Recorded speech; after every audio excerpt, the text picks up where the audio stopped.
Today I'm modifying a recipe that was sent to me by Quincy Vadrine. She's our regional nutrition agent for the LSU Ag Center. And the original recipe calls for 2.5 cups of broth to 2 cups of brown rice. I'm using quinoa today because I had that in my pantry and I need to use it. So I've added that to the Instapot, and then I'm putting 2 to 3 pounds of chicken thighs on top of that. Mine are frozen. I'm not going to bother unthawing them. And on top of my chicken, I'm going to put 1 packet of taco seasoning and 1 packet of ranch seasoning mix.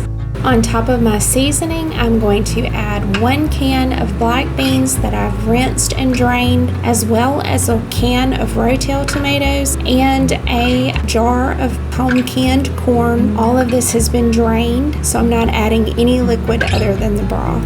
Now I'm going to set my Instapot on high pressure for 22 minutes and let it naturally release for 10 minutes, and then go ahead and release the pressure after that 10 minutes.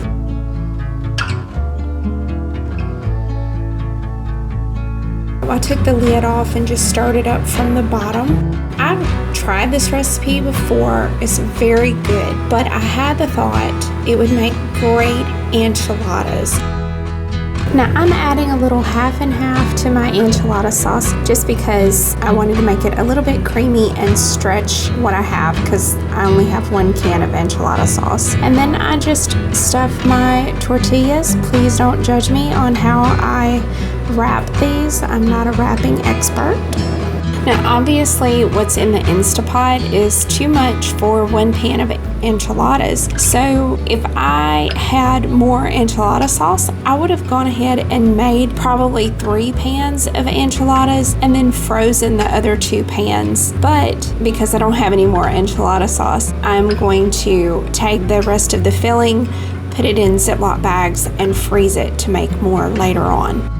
If you don't want to go through the trouble of making the enchiladas, the original recipe is great to eat right by itself. You can top it with sour cream, avocado, pickled jalapenos, and it's delicious. After covering these in a little bit of cheese, I stuck them in a 350-degree oven for about 40 minutes, and they look wonderful, they smell wonderful, and they taste wonderful.